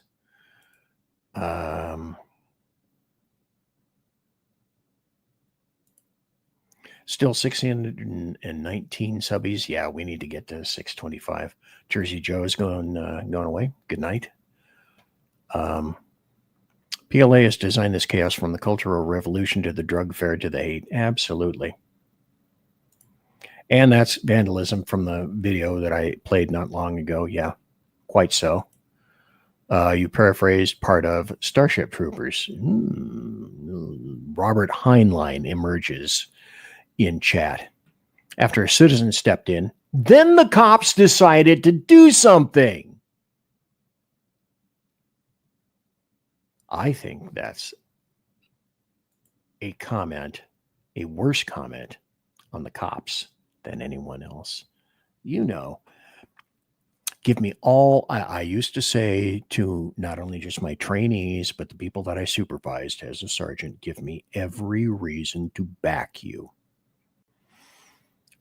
Don't bluff, don't be stupid, but give me every reason to support the decision that you make and let it be backed and buttressed by law. And if it isn't, if you do something really bad, expect that I'm going to look into it. And if you decide that for whatever reason, you're going to lie or create disfavor with me, I can be your best friend, or I can be your worst fucking enemy, and I will bury you in paper. And I have done it with a grin on my face because there are people that just don't deserve to be in law enforcement. Hey, how about the cop, whoever the hell that was, that watched as the woman burned in a New York City subway car? Well, I might get burned. I can't do anything about that. Another bizarre twist in the sad story. All the over 60 people learning what a furry is. I knew what a furry was. Listen, I came from child abuse. I learned and heard of shit that would make people, that would gag a maggot and a woodchuck, both simultaneously, if you work child abuse. Not going to regale anybody with tales of that right now. Wouldn't be prudent. That's not the tone or the point of this show. Also, to continue. I went to school with this Tyler Robinson kid. I'll show y'all. That's him right there. Tyler Robinson. I'm not trying to like clout chase, make this shit about me, but I'm not gonna say I knew this kid really well. I didn't know him very well at all, but I definitely saw him for like 3 straight years in high school. And the best way I could describe him is just like a Reddit kid. I don't know. I feel like if you were in high school around that same time, and even probably now, like 2018, and then like, those kinds of kids, but that's exactly what he was. All I'm going to say is this is the kind of shit that happens when you spend way too much time online and all of a sudden your beliefs are all. Oh, stop. Wisdom from the mouths of babes. Also, if you notice, wearing a Smith & Wesson t-shirt, thank the you. way this way or all the way this way, and you do some dramatic shit to please these people that are not your friends. This internet shit is seriously no joke. They are not your friends. Imagine that. And then here comes, now I want to ask you guys this. I got about 13, 14 minutes left, and I think I'm going to go into some overtime. Don't know how much. Let me ask you guys this. What do you believe will be the chance of a conviction on this? Number one, not Mangione, because that is such a fucked up situation involving a fucked up entity and a fucked up leftist anarchist judge. But because it's Utah and they have a firing squad, will we get to the point where the adjudication is guilty? What do you guys think? As I continue. But the suspect, Tyler, confessed in that chat room. Now, will people get this thrown out? Possibly. Is it likely? Well, the cargo door from a 747 could crush my house overnight in about 75 minutes. I don't think it's going to happen, but just tell me what you think. Speaking of, hey, wouldn't this be great? Did anybody else besides me see some of the reprehensible t-shirts and merch that was foisted on a loving public like this? Who wouldn't want a t-shirt or a sweatshirt that says freedom with a bloody bullet hole in the front? Gee, I can't think of anybody that wouldn't want that for their house or wouldn't want to see their child wearing that. This is a good thing and a bad thing. Let me put this up, and she's going to speak in her own words. Much for tuning into Marketplace today. So I want to talk about something for a minute, and it is heavy, so please bear with me. I want you to know that it's okay if you feel sadness. It's okay if you're grieving. 2 days ago, I lost a mentor, my first boss, the first person who made me believe in myself, that encouraged me to chase this dream that you're watching right now, Charlie Kirk. There's a lot going on in our world right now, in our country, but I want to say one thing. Lean on your neighbors. Speak up for what you believe in. I don't care what it is. I want to share with you one of my favorite sayings that Charlie would always tell us at the office. He would yell it from the mountaintops, so please listen. When conversations stop happening, when individuals become wordless, that's when violence begins. So if you do one thing today, make it be with passion, with conviction. Stand up for your friends. Stand up for your beliefs. So what do you think happened? Well, as it says up there, effective immediately, I have resigned from WICS ABC 20 after being suspended for airing a nonpartisan tribute to Charlie Kirk that, well, you just saw it and heard it. Many in the mainstream media have been fired or punished for mocking his assassination. I'm the first to be targeted for honoring him on the air. And again, that's where we are in 2025 with the American media maggots. This is an interesting post or an article I'll put up. This is from KLRN's Brad Slager. He's been on the show once before. Great guy, great writer. He writes at Red State, and the article will be up, and you can read it at your leisure. But it illustrates a number of examples of people that were suspended from, oh, look, MSNBC, New York Times, CBS News, ABC News, CNN, Slate, The Atlantic, Rolling Stone, Hollywood Reporter.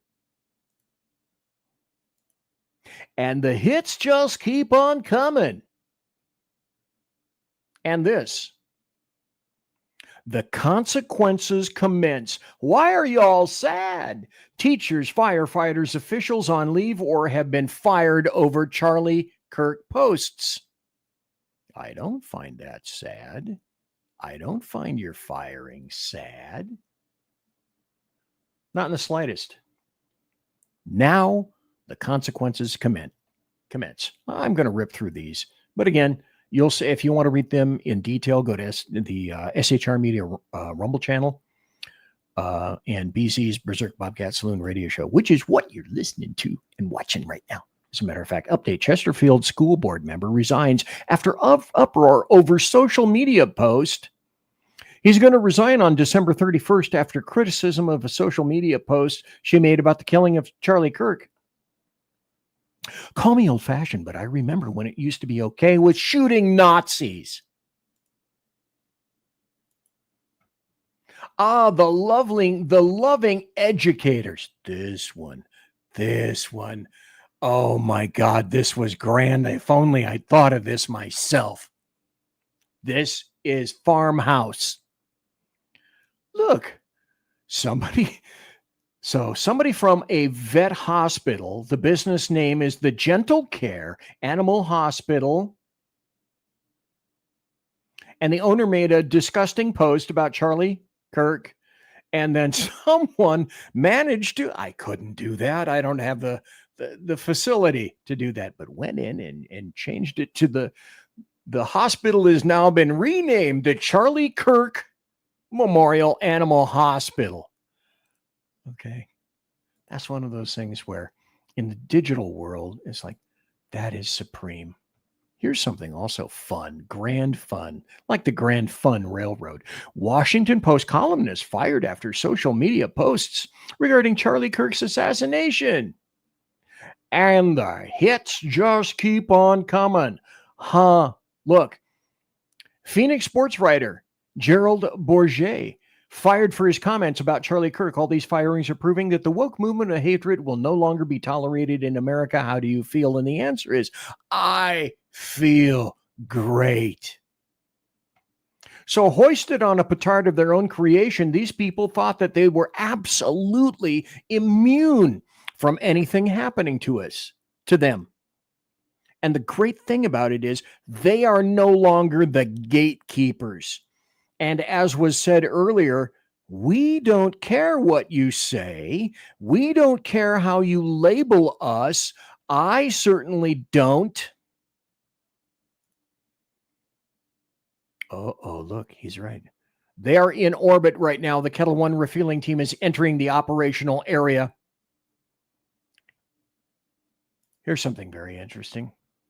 Speaking of, that was perfect timing. Do you think maybe I put that up because of what's coming next? Well, that might be, yes. And what is it, PZ? What do you sniff, boy? The military. I sniff the military. Active duty United States Air Force KC-46. The KC-46, oddly enough, is the upgraded refueler for the KC-135. Imagine that. Imagine that. Active duty KC-46 pilot Christian Miranda is an open communist and anti-American. He routinely posted his support for communism and other extremist views from his X account. He poses a grave threat to our security. But wait. You know, if it's BZ, that shit doesn't stop right there, does it? Here's another one. Here's a guy, Grant Walker from the United States Air Force. Grant thinks Charlie's assassination was a huge problem, but it was solved permanently, and disagreed with the characterization that the shooting was horrific. The person up above, Derek Van Orden, the source of this, said if he's in the Air Force Security Forces, the Blue Berets, he has a top secret security clearance and he's enrolled in a personal reliability program, PRP. That means he's responsible for the nuclear weapons. Well, that's someone you want in charge of the nukes, don't you? Like that crazy bald-ass tranny thief who was in charge of nucleonics in the Biden regime with the mustache and the bald head, who would go into luggage and steal women's clothing because everybody knows that's normal. And then this is normal too. This is the consequences commencing. Look, everybody needs a t-shirt like that. And that from a dispatcher in communications for the Metro Nashville Department of Emergency Communications. Good to know that these people have your security in mind and they're watching over you all the time. Isn't that wondrous and wonderful? Then there's a FEMA section chief who said, well, you know, Charlie Kirk kind of deserved it, right? Have you spoken to anybody about the great Charlie Kirk assassination? It's also like, it's tough not to laugh at this stuff. You know what I mean? Like, he's a lunatic and like awful and kind of deserves it in his own way. So how does FEMA feel about Charlie Kirk getting shot? Everybody's kind of laugh. I don't know. Everybody's kind of laughing. Everybody's kind of laughing about Charlie Kirk. Because who wouldn't? I mean, that's such hilarious. That last Wednesday was a phrase ripped from Beezy's book, and hilarity will ensue. Well, some people actually lost their jobs. So y'all got me fired from my job. You're fired. Get out. You're fired. So I've lost my job. You're fired. Get out. You're fired. Fired from my fucking job. I was just fired from my job. I was just fired from my job. I was just fired from my fucking job. You're fired. Get out. You're fired. So I was just fired from my job. You're fired. Get out. You're fired. Does anyone see a running thread through some of this stuff? Continue. You're fired. Get out. You're fired. Another one bites the dust. A lot of these people, have you noticed, happen to be in medicine and education. All these vile fucks. Installation of Democrats in progress. You're fired. Get out. You're fired. Meet Haley Curdell, a 911 dispatcher from Nashville, Tennessee. You're fired. Get out. You're fired. Fired, gone. Let the consequences commence. And so, you have to realize that, wait a minute, wait. Whiskey Dell says, oofta. Okay.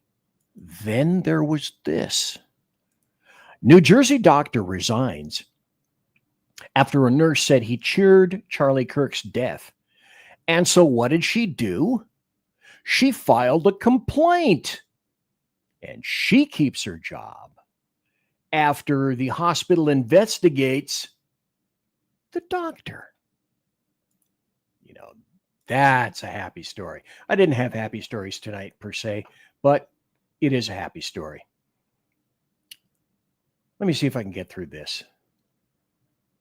What do I have? It's 10 o'clock right now, which means it's 10 o'clock Pacific, and it is midnight Central and 1 a.m. on the East Coast. I have time for a few more of these. Everybody said, Charlie, he hated trannies. Well, really? Let's see. Let's watch.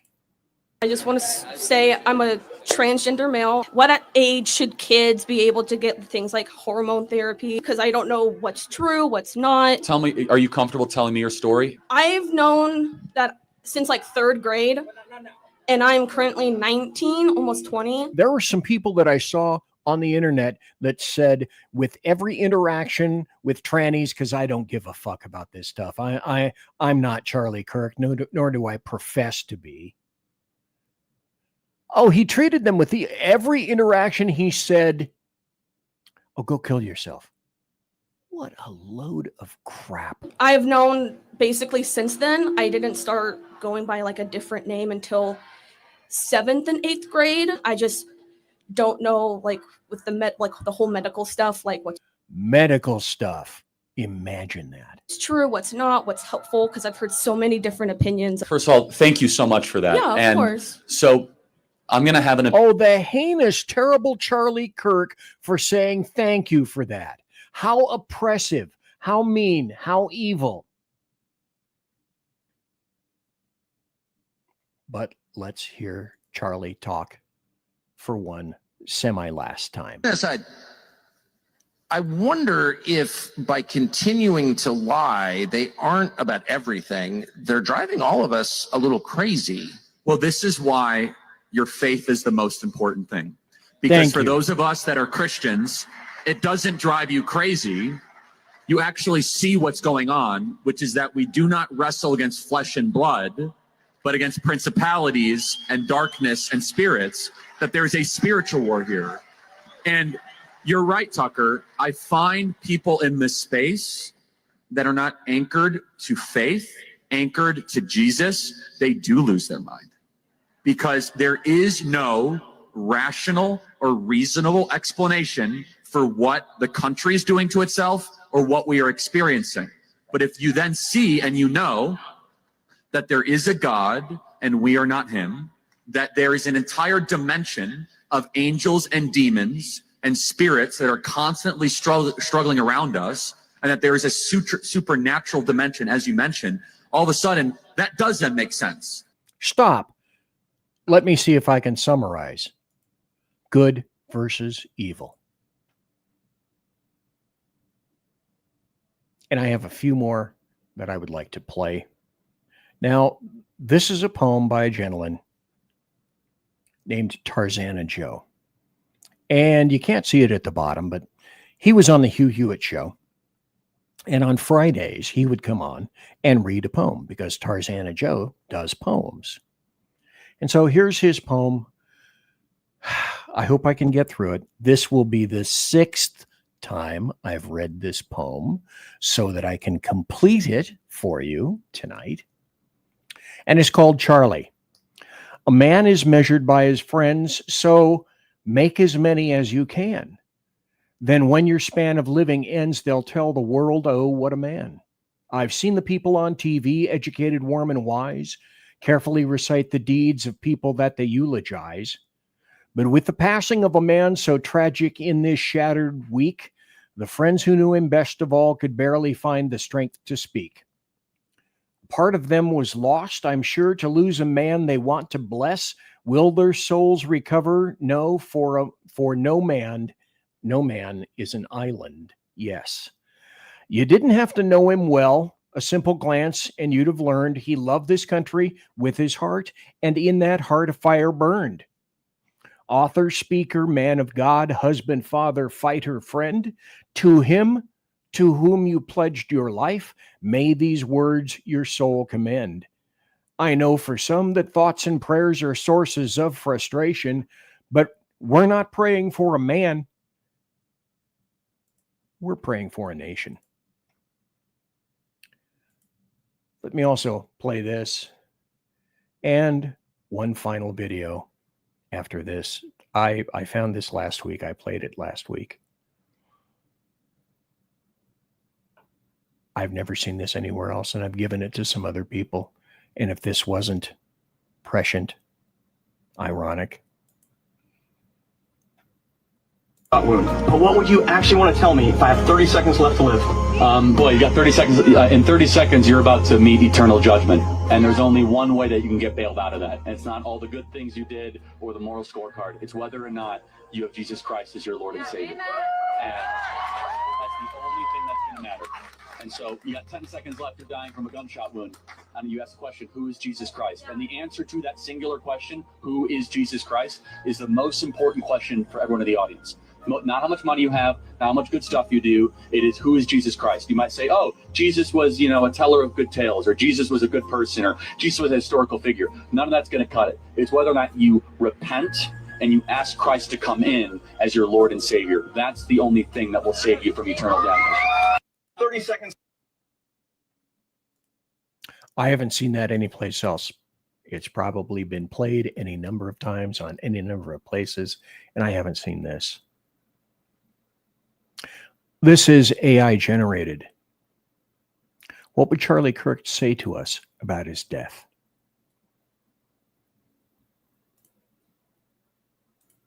First, I want you to know I'm fine, not because my body is fine, but because my soul is secure in Christ. Death is not the end. It's a promotion. Don't waste 1 second mourning me. I knew the risks of standing up in this cultural moment, and I'd do it all over again. Second, do not let this violence divide us further. The enemy wants chaos, fear, and retaliation. Don't give it to them. Instead, double down on truth. Double down on courage. Double down on your faith and on your families. That is how you honor me. Third, remember this. America is worth it. Free speech is worth it. Fighting for the unborn, for families, for sanity in a culture gone mad. It is all worth it. So dry your tears, pick up your cross, and get back in the fight.